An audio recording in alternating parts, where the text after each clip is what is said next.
नमस्कार दोस्तों, स्वागत है आपका जीके लाइव पाठशाला में। यूपी ट्रिपल एससी पीईटी के लिए हम लोग अंकित भाटी सर की बुक कवर कर रहे थे। इसमें हम लोग विज्ञान का जीव विज्ञान का सेक्शन देख रहे थे, जिसमें हम लोग 200 क्वेश्चन पहले से कवर कर चुके हैं।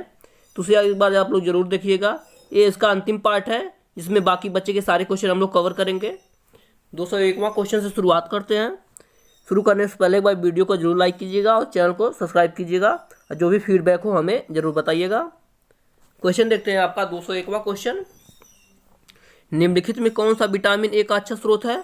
तो जो मछली का तेल होता है वह विटामिन ए का अच्छा स्रोत होता है। ऑप्शन नंबर ए सही है। अगले पर आते हैं। निम्नलिखित में से किसे कोबालामिन के नाम से जाना जाता है? तो इसे विटामिन B12 को नाम से जाना जाता है। ऑप्शन नंबर ए सही है। आगे देखते हैं। निम्नलिखित में से कौन सा एक जल में घुलनशील विटामिन है? तो विटामिन बी और सी आपका जल में घुलनशील होता है। बाकी जितने विटामिन होते हैं सब वसा में घुलनशील होते हैं। तो यहाँ पे ऑप्शन ए में सी दिया है, तो सही हो जाएगा। आगे देखते हैं। शहद का प्रमुख घटक क्या होता है? तो शहद में आपका फ्रुक्टोज पाया जाता है। ऑप्शन नंबर डी सही है। आगे आते हैं। रक्त के थक्का जमने में कौन सा विटामिन मदद करता है? तो आपका विटामिन के मदद करता है। ऑप्शन नंबर डी सही है। Option number D. आगे देखते हैं। विटामिन सी का रासायनिक नाम क्या है? तो इसका रासायनिक नाम आपका एस्कॉर्बिक एसिड होता है, यानी एस्कॉर्बिक अम्ल। ऑप्शन नंबर बी सही है। आगे देखते हैं। दालें किसका अच्छा स्रोत होती हैं? तो दालें सबसे अच्छा स्रोत आपका प्रोटीन की होती हैं। ऑप्शन नंबर ए सही है। दालों में बहुत अच्छी प्रोटीन पाई जाती है। आगे क्वेश्चन देखते हैं। वसा में घुलनशील विटामिन कौन से है, कौन सा नहीं है? देखिए नहीं है दिया, ध्यान दीजिएगा। क्वेश्चन पे ऐसे नहीं है कई बार पूछ लेता है। तो आपका विटामिन बी और सी वसा में घुलनशील नहीं है, बाकी सब विटामिन वसा में घुलनशील होती है। अब बी और सी आपका जल में घुलनशील होती हैं, कई बार बता चुके हैं। आगे क्वेश्चन देखते हैं। किण्वन प्रक्रिया द्वारा उत्पादित विटामिन कौन सा है? तो विटामिन सी जो होता है वह किण्वन प्रक्रिया द्वारा उत्पादित होता है। ऑप्शन नंबर ए सही है। आगे आते हैं। विटामिन ई से संबंधित कौन सा रासायनिक पदार्थ है? तो ये आपका टोकोफेराल है। ऑप्शन नंबर ए सही है आपका, टोकोफेराल। अगले क्वेश्चन पर आते हैं। सोयाबीन में क्या ज्यादा पाया जाता है? तो सोयाबीन में सबसे ज्यादा आपका प्रोटीन पाया जाता है। ऑप्शन नंबर ए सही है। अगले क्वेश्चन को देखते हैं। संतुलित आहार में भोजन किस अवयव से अधिकतम ऊर्जा प्राप्त होती है? तो आपका लिपिड। ऑप्शन नंबर सी सही है, लिपिड से। ऑप्शन नंबर सी सही है। अगले क्वेश्चन पर आते हैं। मांसपेशियों के निर्माण और बढ़ने तथा एंटीबॉडी बनने के लिए निम्न कौन सा प्रोटीन आवश्यक है? तो आपका ऑप्शन नंबर ए सही हो जाएगा, आपका प्रोटीन। ऑप्शन ए सही है आपका, प्रोटीन। अगला देखते हैं। लैक्टोज इंटॉलरेंस क्या है? तो इसे देखिए, ऐसी स्थिति जहां छोटी अतड़ियां दूध उत्पादन में मौजूद चीनी को तोड़ नहीं पाते, उसे लैक्टोज इंटॉलरेंस बोलते हैं। ऑप्शन नंबर ए सही है। थोड़ा डिफिकल्ट क्वेश्चन है, इसे आप लोग ध्यान रखिएगा। ऑप्शन नंबर ए सही है। और आपके व्यायाम प्रशिक्षण 2018 में क्वेश्चन पूछा है। अगले क्वेश्चन देखते हैं। कार्बोहाइड्रेट कितना ऊर्जा प्रदान करता है? तो 4 किलो कैलोरी प्रति ग्राम ऊर्जा प्रदान करता है। ऑप्शन नंबर सी सही है। अगले पे आते हैं। बादाम कौन से विटामिन से समृद्ध होता है? तो बादाम में कौन सा विटामिन पाया जाता है? आपका विटामिन ई पाया जाता है। ऑप्शन नंबर सी सही है, विटामिन ई पाया जाता है। अगला क्वेश्चन देखते हैं। निम्न में से कौन सा विटामिन पानी में घुलनशील नहीं है? तो आपका जो रेटिनॉल है वह पानी में घुलनशील नहीं है। ऑप्शन नंबर ए सही है। अगले क्वेश्चन पर आते हैं। शरीर में तरल पदार्थों के संतुलन को बनाए रखने के साथ साथ हृदय की मांसपेशियों के सही तरीके से काम करने के लिए क्या महत्वपूर्ण होता है? तो ऑप्शन इसका देखते हैं। ऑप्शन देखते हैं।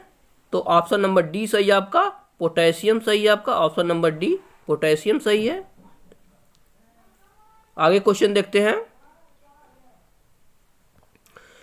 किसमें आपका प्रचुर मात्रा में विटामिन खनिज बीटा कैरोटीन, विटामिन सी, फोटेल, आयरन, मैग्नीशियम, कैरोटीनॉइड, फाइटोकेमिन और प्रतिऑक्सीकारक पाए जाते हैं? तो आपके इतने सारे पदार्थ आपका गहरे हरे रंग के पत्तेदार साग में सब चीज़ें पाई जाती हैं। जो पत्तीदार सागे होते हैं इसमें पाई जाती हैं। ऑप्शन नंबर सी सही है। आगे देखते हैं। प्रोटीन का एक उत्कृष्ट और सस्ता स्रोत है तथा कम कैलोरी वाले शाकाहारी भोजन का अच्छा विकल्प कौन सा है? वो जो फल होते हैं, फलियां होती हैं, ये होती हैं प्रोटीन का अच्छा स्रोत। ऑप्शन नंबर डी सही है। आगे आते हैं। नारियल में रेशे और शक्तिशाली फैटी एसिड्स बहुत अधिक मात्रा में होते हैं, जिन्हें माध्यम श्रृंखला क्या कहा जाता है आपका, ओमेगा 3 कहा जाता है, जिसे वसी अम्ल, ओमेगा 3 वसी अम्ल कहा जाता है। ऑप्शन नंबर ए सही है। आगे देखते हैं, बेरी जैसे क्रैनबेरी, स्ट्रॉबेरी और रास्पबेरी में कौन सा खनिज पाया जाता है, तो इसमें मैग्नीज पाया जाता है। जो स्ट्रॉबेरी होता है इस सब में आपका मैग्नीज पाया जाता है। ऑप्शन नंबर बी सही है। आगे देखते हैं, रक्त स्कंदन के लिए कौन सा विटामिन आवश्यक है, तो यानी रक्त का थक्का बनने के लिए कौन सा विटामिन आवश्यक, तो आपका ए विटामिन सी आवश्यकता है। ऑप्शन नंबर सी सही है। विटामिन के आवश्यकता है। आगे देखते हैं, नारंगी प्रचुर स्रोत है किसका, विटामिन का। नारंगी में प्रचुर मात्रा में आपका विटामिन पाया जाता है। ऑप्शन नंबर डी सही है।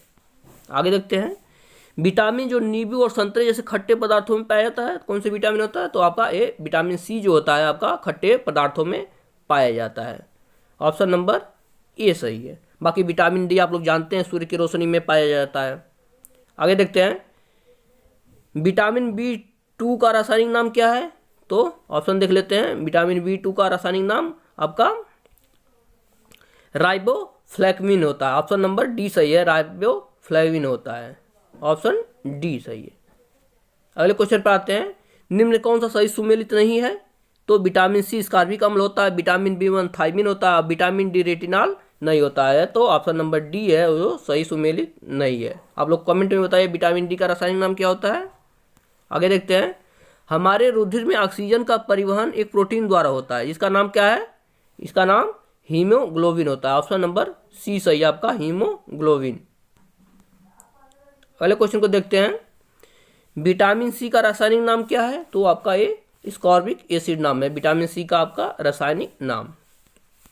नेक्स्ट क्वेश्चन पे आते हैं, निम्न से क्या कार्बोहाइड्रेट का अच्छा स्रोत नहीं है, तो ये मुर्गा जो होता है वो आपका कार्बोहाइड्रेट का अच्छा स्रोत नहीं होता। बाकी अनाज सबसे ज़्यादा कार्बोहाइड्रेट का अच्छा स्रोत होता है। आगे देखते हैं, जल में घुलनशील विटामिन कौन सा है, तो आप लोग जानते हैं जल में घुलनशील 2 ही विटामिन होते हैं, विटामिन बी और विटामिन सी। तो ऑप्शन में आपका विटामिन बी दिया है, ऑप्शन डी में।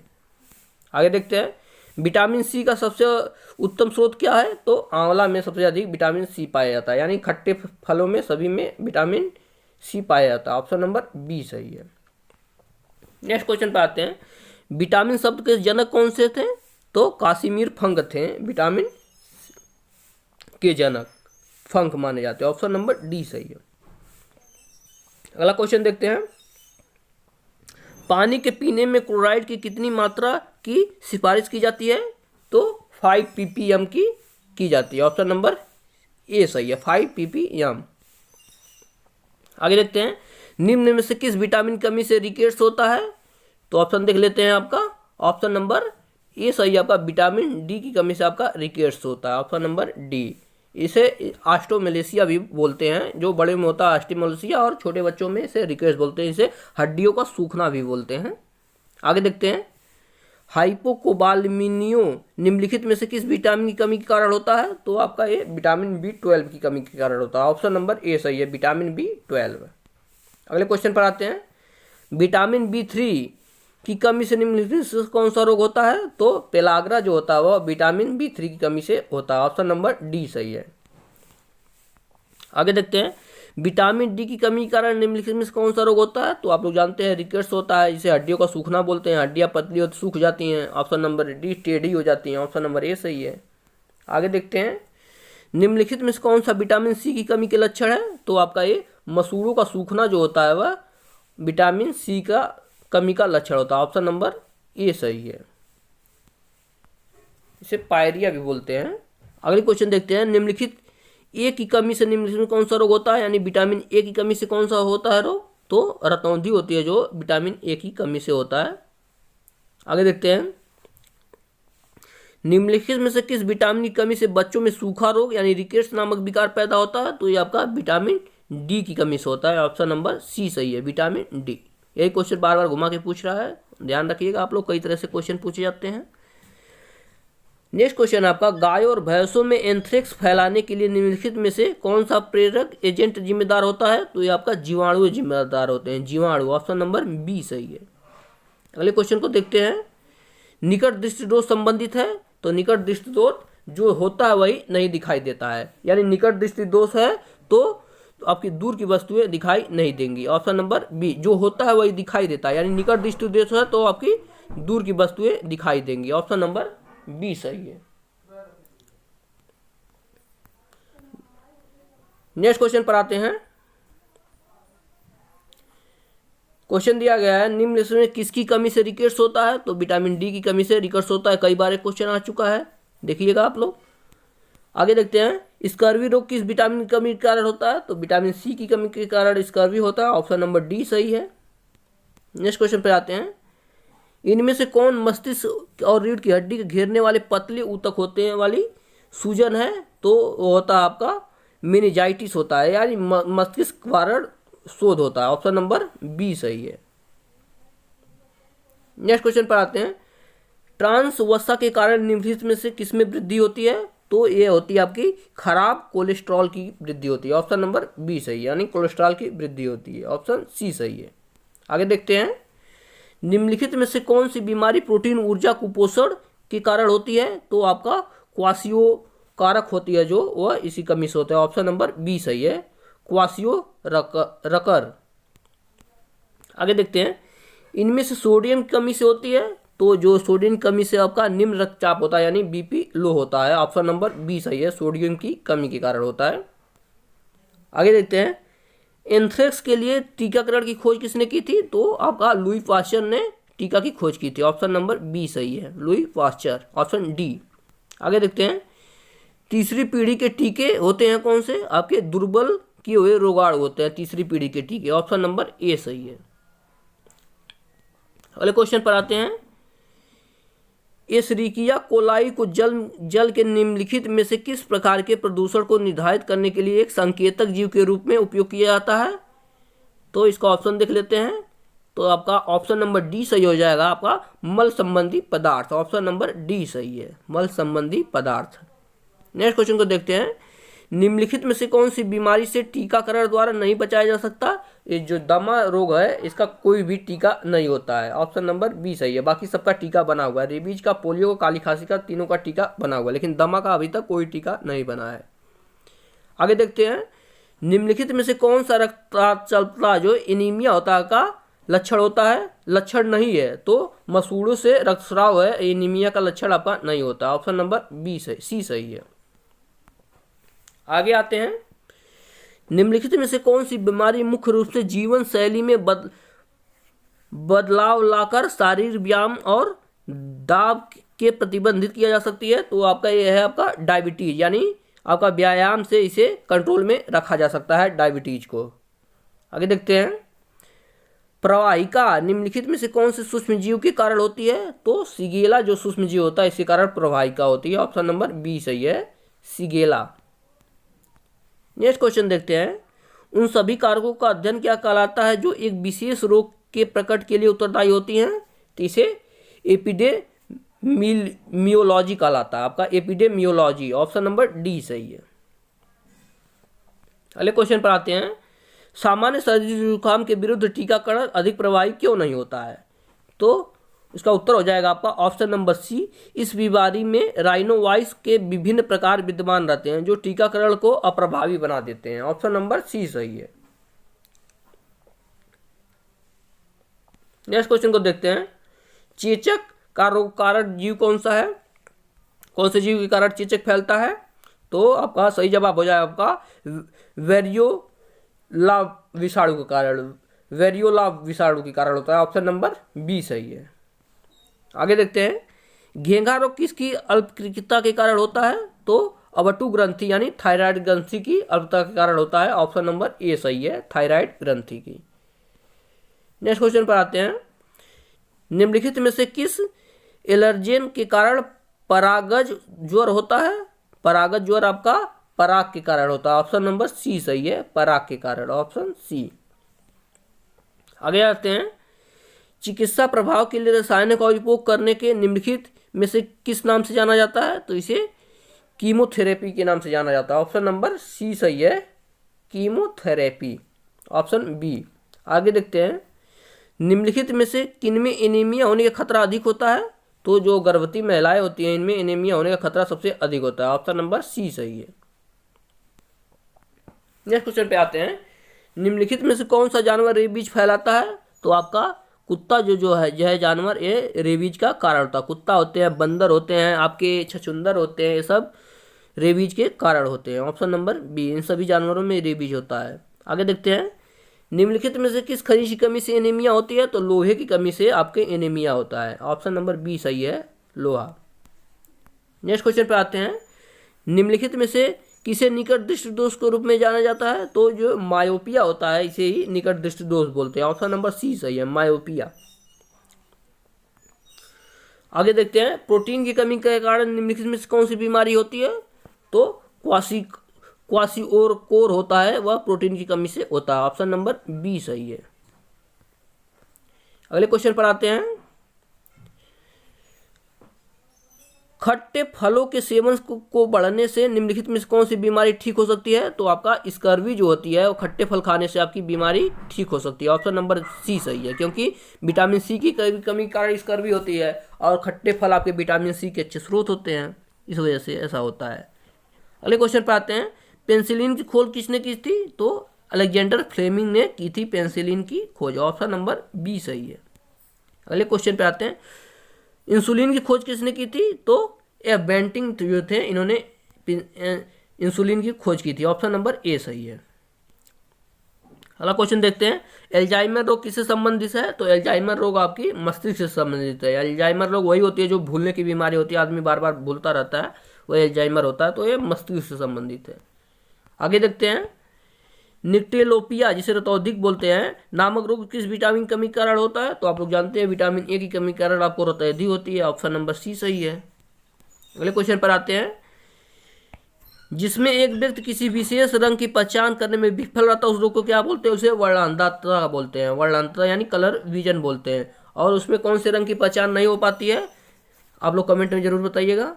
आगे देखते हैं, निम्नलिखित में से किसका प्रशांतक औसत के रूप में प्रयोग किया जाता है? तो वैलियम का प्रयोग किया जाता है। ऑप्शन नंबर डी सही है आपका, वैलियम। ऑप्शन डी सही है।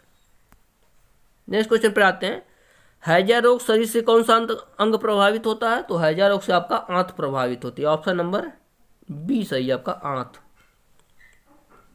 अगला क्वेश्चन है, मलेरिया की दवा कुनैन किस वृक्ष से प्राप्त की जाती है? तो आपका कुनैन आपका सिनकोना की वृक्ष से प्राप्त की जाती है। ऑप्शन नंबर ए सही है, सिनकोना। अगले क्वेश्चन पर आते हैं, क्वेश्चन है आपका, रक्त में निम्न की अधिकता के कारण ब्लू बेबी सिंड्रोम नामक बीमारी होती है। तो नाइट्रेट की कमी के कारण आपका ब्लू बेबी सिंड्रोम हो जाता है। ऑप्शन नंबर डी सही है। आगे देखते हैं, निम्नलिखित में से कौन स्कर्वी रोग के इलाज में उपयोगी है? तो आपका जो आंवला है आपका स्कर्वी रोग के इलाज में उपयोगी होता है। ऑप्शन नंबर सी सही है। आगे देखते हैं, निम्नलिखित में से कौन सा जीवाणु जनित रोग है? तो ये आपका जो कुष्ठ रोग होता है वह जीवाणु के कारण होता है, बाकी सब विषाणु के कारण होने वाले रोग हैं।